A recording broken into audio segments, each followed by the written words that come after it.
할렐루야. 우리 아침에도 여러분 이 시자들이 복음을 선포하며 가는 모든 발걸음이 축복되듯이 여러분에게 기쁨과 성령이 충만하게 간절히 바랍니다. 오늘 계속해서 바울이 비시디아 안디옥에서 오늘날 튀르키예 지방에서 설교하며 사역했던 한 장면이 있습니다. 우리도 이 세상에서 이와 같이 복음을 전하는 발걸음 되길 간절히 기대하며 기도합시다. 32절부터 우리 말씀을 한번 주목하여 보겠습니다. 우리도 조상들에게 주신 약속을 너에게 전파하노라. 계속해서 바울의 설교가 진행되고 있습니다. 바울의 설교 특징은 무엇입니까? 예수 그리스도는 영원한 하나님의 아들이다, 그는 영원한 왕이시다라고 설교하는 것입니다.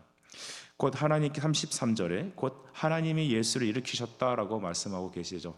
일으키셨다, 이것은 어떤 의미일까요? 죽은 자 가운데 다시 살리심을 말하는 겁니다.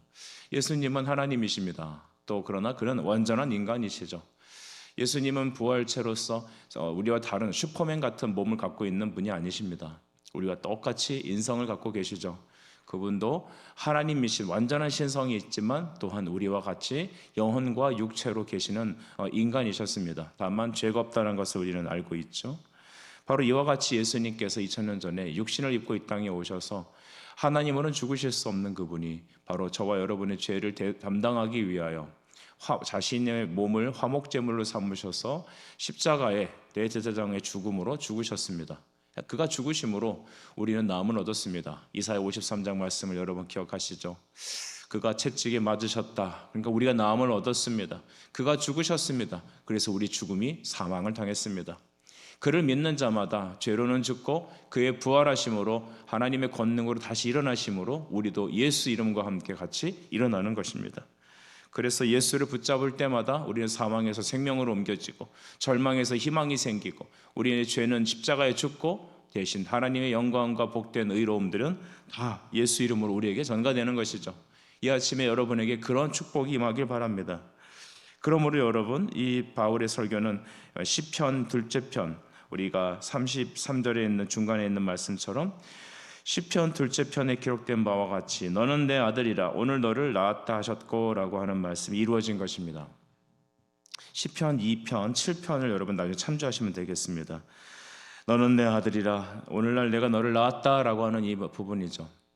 이것은 여러분 예수님이 하나님의 아들이라는 것입니다. 이 전통적으로 우리 기독교 신앙의 신앙 고백은 하나 성부는 존재하시며 성자는 영원한 그 안에서 낳으시고라는 그런 문구들이 있습니다.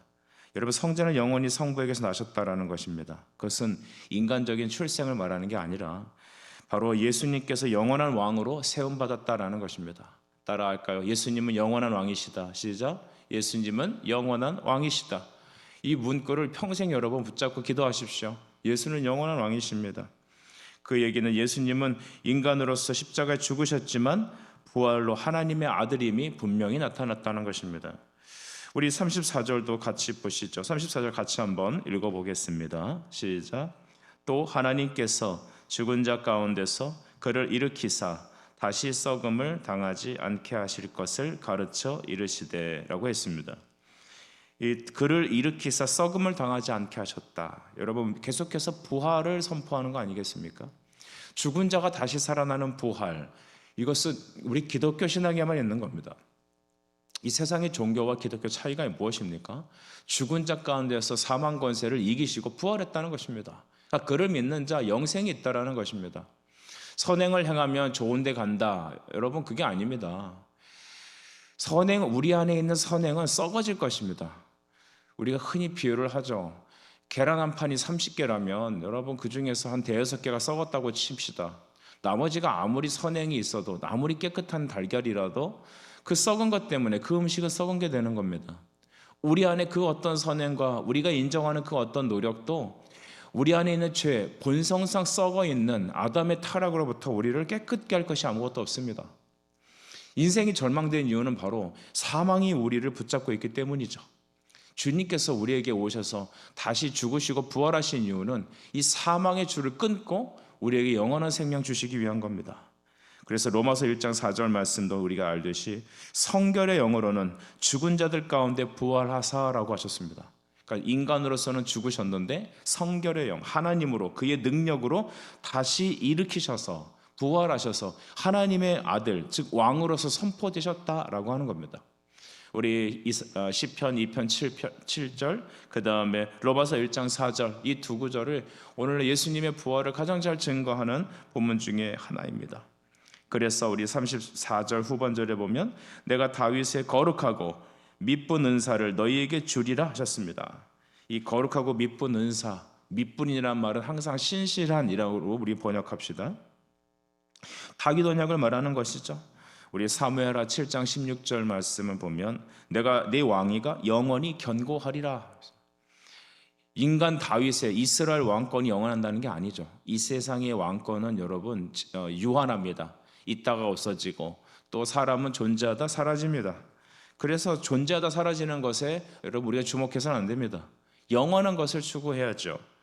그래서 영원한 왕이신 분이 바로 예수님이시다라는 것을 계속 말합니다.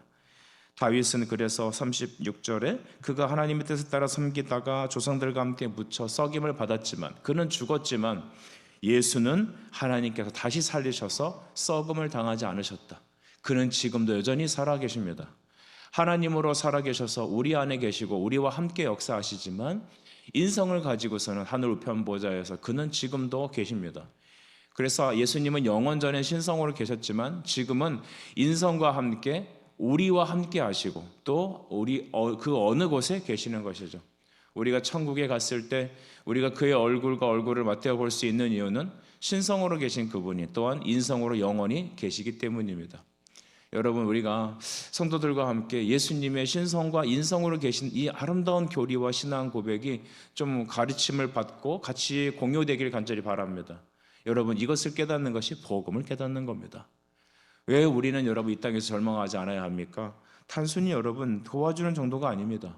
주님이 인성으로 살아계셔서 우리와 함께 하시고 우리의 약한 인성을 그의 인성으로 감당하시고 아까 우리가 읽었던 로마서 1장 4절 말씀처럼 성결의 영으로 우리를 거룩하게 하시는 영원한 영으로 우리를 다시 살리시는 능력이 바로 예수님께 있기 때문입니다. 여러분 그 예수 그리스도 여러분의 주 되시길 간절히 바랍니다. 이제 여러분 그 예수님께서 썩음을 당하지 않고 부활하신 그 부활의 능력이 우리의 구원과 어떤 연관성이 있습니까? 38절 39절에 잘 설명되어 있습니다. 제가 38절 읽어보겠습니다. 그러므로 형제들아 너희가 알 것은 이 사람을 힘입어, 이 힘입어 굉장히 중요한 말이죠. 힘입어 죄사함을 너희에게 전하는 이것이며 라고 했습니다. 예수 이름을 의지하여 기대어 그와 연합하여 여러 가지로 바꿔쓸 수 있습니다. 또 39절에 또 모세의 율법으로 너희가 의롭겠다 하심을 얻지 못하던 모든 일에도 이 사람을 어떻게 하여 힘입어 믿는 자마다 의롭다 하심을 얻는 것이다. 그 이름을 믿는 자, 그 이름과 연합한 자, 그를 영접한 자마다 여러분 우리는 의롭다함을 받습니다. 깨끗함을 받습니다. 여러분 또한 우리는 그 아들과 연합합니다. 하늘의 모든 신령한 은혜들이 우리에게 다 주어지는 것입니다. 그리고 땅에서 있는 우리의 모든 죄악들과 더러운 것들은 그가 가져가시는 것입니다. 이 얼마나 아름다운 것입니까? 예수님은 그래서 우리를 위해 대신 속죄하신 분입니다. 대신 여러분 우리의 모든 죄값을 다 물으신 것입니다. 네. 그래서 예수님을 통해서 하나님은 우리를 볼 때 우리를 만족해 하시는 겁니다. 예수님의 십자가의 제물은 하나님이 보시기에 만족하시는 겁니다. 이것을 가르고 예수님이 우리를 위해 대리적으로 물으셨다라고 우리는 표현을 하죠. 그러므로 여러분 우리는 죄사함을 받고 의롭다함을 받습니다. 너는 내 아들이라 우리는 칭함을 받는 것입니다. 우리가 거룩해짐이 아니라 바로 예수님을 통하여서 거룩하다 인정을 받은 것이죠.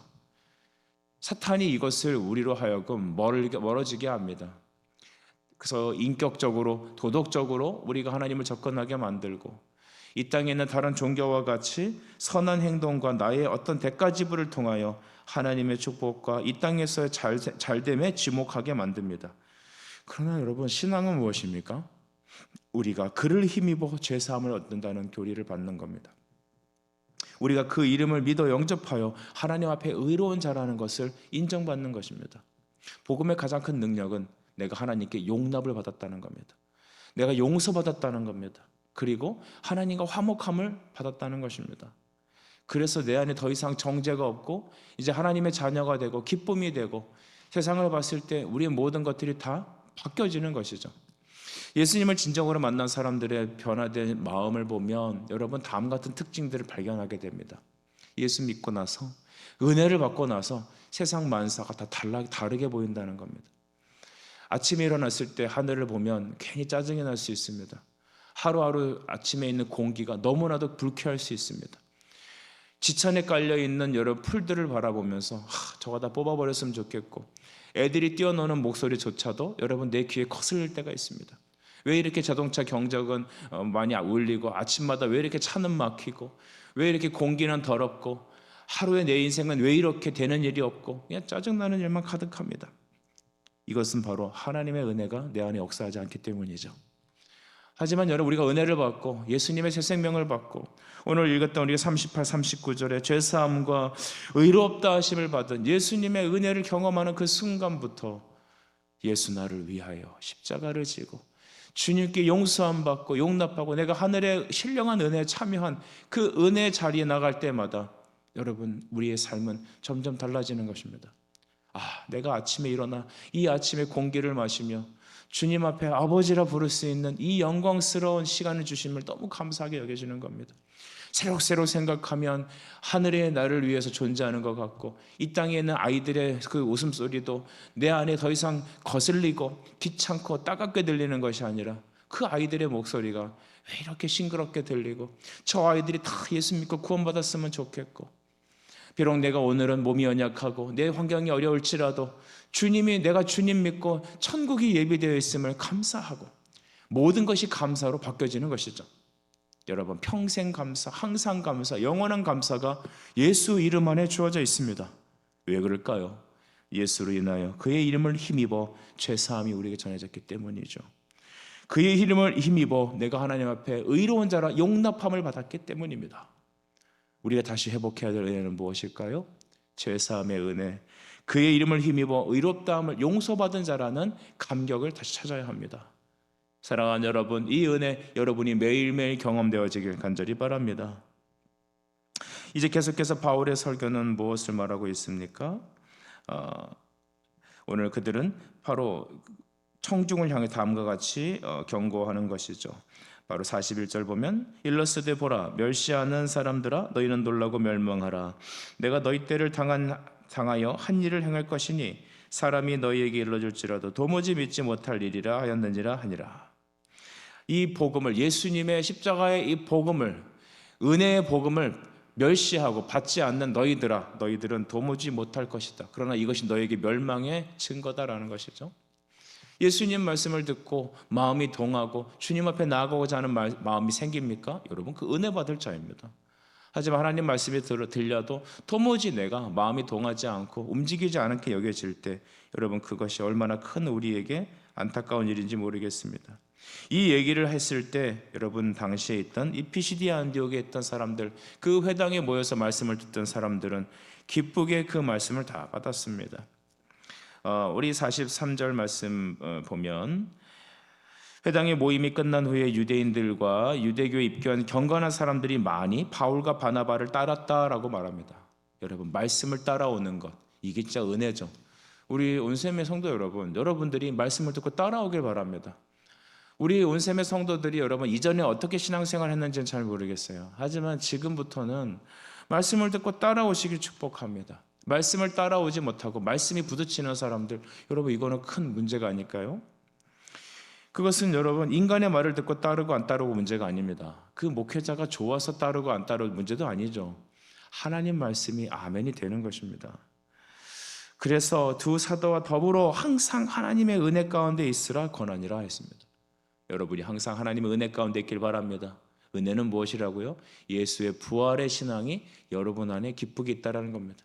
말씀의 선포가 항상 내 안에서 기쁨이 있다는 것입니다. 말씀이 내 안에 부딪히고 여러분 나는 그것을 거부하고 있다면 그것은 여러분 내가 오늘 하나님 앞에 은혜 받아야 될 중요한 현상이라는 것입니다. 몸이 으실으실 추워요. 그죠? 막 그 콧물이 나요. 아무래도 내일 내가 약을 먹고 병원에 좀 가봐야 될 것 같아요. 이런 전조 증상이 있을 때 우리는 병원에 가야 되잖아요. 약을 먹어야 되잖아요. 그처럼 여러분이 말씀을 걷어내고 있고 기쁨이 없고 점점 내가 힘들어진다면 오늘 우리는 하나님 말씀 앞에 특단의 조치를 취해야 될 것입니다. 주여 은혜를 주시옵소서. 그러니 다만 항상 영혼의 질병이 걸리지 않도록, 영적 감기가 걸리지 않도록 여러분 항상 말씀의 은혜 가운데 있길 간절히 바랍니다. 이제 44절의 말씀을 보니까 다음 안식일에는 온 시민이 거의 다 하나님의 말씀을 듣고자 하여 모였다라고 말합니다. 이제 몇 사람만 모여서 은혜 받은 게 아니고요, 그 동네에 있는 온 시민이 다 하나님 말씀 앞에 나왔다는 겁니다. 이 복음의 능력이죠. 여러분, 이 말씀의 역사가 좀 우리 교회에도 있길 간절히 바랍시다. 여러분이 거하고 있는 그 모든 현장에 이런 역사 있길 간절히 바랍니다. 학교에 있으면 학교에서, 직장에 있으면 직장에서, 세상에 소망이 없고 더 이상 여러분 한국 사회와 미래가 어두워지는 이 때에 복음의 밝은 빛이 비춰지면 이와 같이 사람들이 다 그 말씀 듣기 위하여 모이는 은혜들 우리에게 있길 간절히 바랍시다. 우리 이제 금요기도회 시작할 건데 이 금요기도회 은혜 가운데 여러분 이러한 BCD의 안디옥에 있던 바울의 복음 현장이 우리의 현장이길 간절히 사모합시다. 이런 마음의 사모함이 있을 때 45절을 보면 항상 또 복병도 있습니다. 45절을 읽겠습니다. 유대인들이 그 무리를 보고 시기가 가득하여 바울이 말한 것을 반박하고 비방하거늘 이라고 했습니다. 여러분, 복음이 틀린 게 아니죠. 예수님의 부활하신 건 사실입니다. 유대인들도 알아요. 하지만 애써서 듣기 싫은 겁니다. 그 말을 듣기 싫어서 때로는 겁박하고 때로는 반대하고 중상모략합니다. 따르는 사람들도 있는데 거부하는 자들도 있습니다. 근데 그 거부하는 사람들이 하필 유대인들이었습니다. 종교 지도자들이었습니다. 이것을 놓고 우리는 오늘날 우리 현실을 좀 주의 깊게 바라봐야 될 필요가 있습니다. 말씀을 거부하는 것은요, 외부인들이 아닙니다. 오히려 교회 안에 있는 사람일 수 있습니다. 신앙생활 오래 한 사람일 수 있습니다. 때로는 종교인들일 수 있습니다. 교회 중직자일 수도 있고 목회자일 수도 있습니다. 복음을 싫어합니다. 복음을 싫어합니다. 여러분, 우리는 지금 어느 편에 서 있습니까? 이제 여러분, 우리가 46절 말씀을 읽을 차례가 되었는데요, 우리 46절 보면 바울과 바나바가 담대히 말하여 이르되 하나님의 말씀을 마땅히 먼저 너희에게 전할 것이로되, 너희는 바로 유대인들을 말하는 거죠. 너희가 그것을 버리고 영생 얻기에 합당하지 않은 자로 자처하기로 우리가 이방인에게로 향하노라 했습니다. 말씀을 거부하고 여러분 거절하는 것, 이것은 하나님의 은혜의 수요가 없는 겁니다. 우린 여기서 우리 기독교 신앙의 아주 중요한 신앙적인 교리를 우리가 발견하게 되죠. 하나님의 복음은 선택된 백성을 향해서 주어 선포되는 겁니다. 이 땅의 모든 사람들에게 뿌려지는 것 같지만, 그러나 복음은 예수 그리스도를 믿을 사람을, 하나님의 택하신 하나님의 자녀에게 선포되는 겁니다. 여기서 우리 하나님은 택하신 사람이 있고 내버려 두는 사람이 있다는 것을 알아야 합니다. 하나님은 우리를 억지로 지옥에 보내는 게 아닙니다.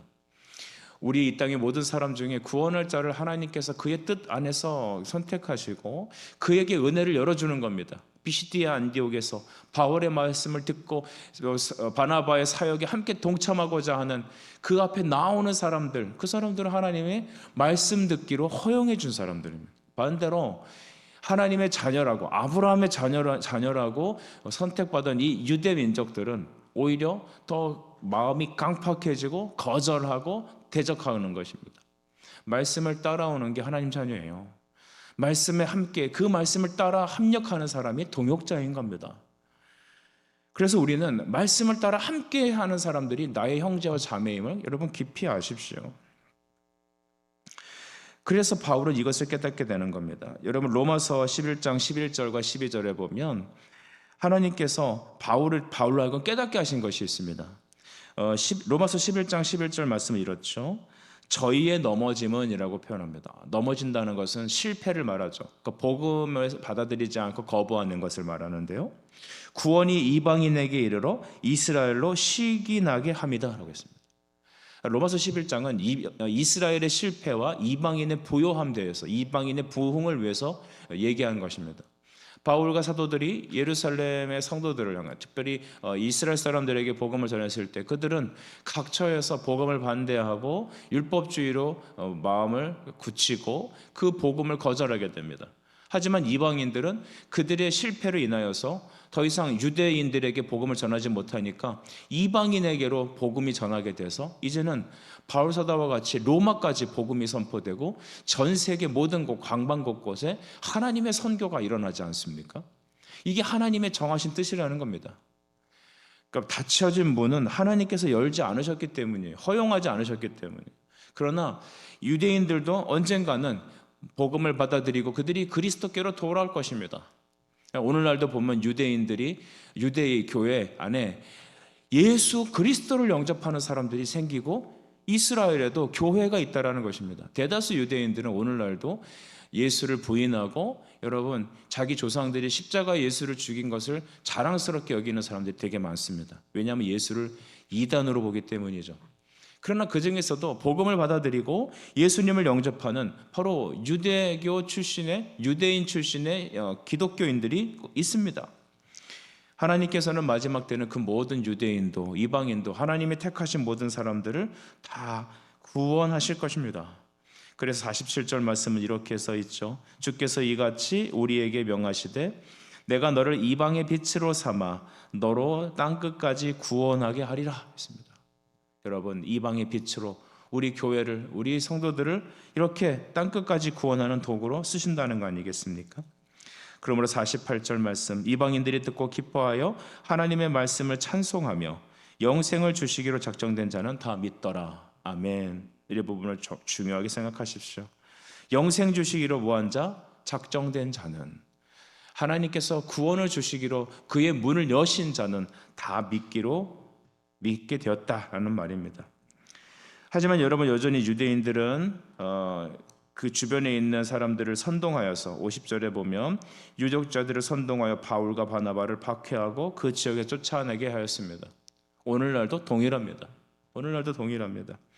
하지만 사도들은 뭐 낙심하거나 실망하거나 힘들어하고 괴로워하고 그러지 않았습니다. 51절 보니 발에 티끌을 떨어버리고 티끌을 떤다는 것은 나는 할 만큼 했다라는 겁니다. 여러분의 사명은 하나님의 복음을 전하는 것입니다. 예수 그리스도 이름으로 권하는 것이죠. 그러나 발에 티끌을 띠며 다른 곳으로 다시 갔다는 겁니다. 여러분을 반대하고 박해하는 곳에 여러분 낙심해 있지 마십시오. 복음을 전할 것은 우리의 사명이지만 문을 여시는 이는 하나님이십니다. 물을 주고 씨 뿌리는 것은 우리의 사명이나 자라게 하시는 이는 여호와이십니다. 그것 때문에 낙심할 필요가 없습니다. 제자들은 기쁨과 성령이 충만하니라. 우리 말씀을 정리하죠. 유대인들이 배척했습니다. 이방인들은 그를 영접했습니다. 닫혀진 문이 있고 열린 문이 있습니다. 하나님께서 예수 그리스도의 부활을 사도들을 통하여 전하게 하셨고 그 말씀을 받는 자들은 다 구원받고 교회가 생기고 이방인들이 하나님께로 돌아오는 놀라운 역사에 있었습니다.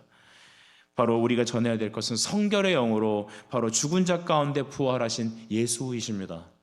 이것을 듣고 거부하는 자도 있습니다. 이것을 듣고 듣기 싫어하는 자가 있습니다. 마치 동굴의 비유처럼 이 생명의 말씀, 죄와 사망에서 풀어져서 자유를 누릴 수 있는 이것을 미워하고 죽이려 하고 말하지 못하게 만드는 그런 사람들이 있습니다. 이런 분들이 우리 가족이 아니길 바랍니다. 이런 분들이 나의 친한 친구가 아니길 바랍니다. 그러나 구원의 문을 여시는 이는 하나님이십니다. 오늘도 우리가 영생 주시기로 작정된 자가 누구인지 알지 못하지만 그에게 생명의 복음 전하고 그의 이름을 예수 이름으로 전하여 그가 이방인들처럼 하나님께 돌아오기를 기뻐하며 오늘 여러분이 식사하시고 회사 가시고 공부하시고 예배하시며 그를 경외하는 이 하루가 되길 간절히 축복합니다. 기도하겠습니다. 사랑과 은혜 아버지, 사도행전적인 이 시대에 우리를 세워주시니 감사합니다. 성결의 영으로 죽은 자 가운데 부활하신 주님, 영원한 왕으로 세움받아 오늘도 그의 이름을 외치고 부르고 전하는 곳마다 영생 얻기로 작정된 자들은 다 믿게 됨을 믿습니다. 주님, 우리 온샘교회가 또한 오늘 이 아침에 말씀을 받은 우리가 이 복음 앞에 온전히 서게 하여 주시옵시며 또한 하나님, 우리 주변의 가족들과 지인들이 이곳에 하나님의 말씀을 듣고 돌아오는 놀라운 은혜를 우리 생에 경험하게 하여 주시옵소서. 예수님의 이름으로 기도드립니다. 아멘.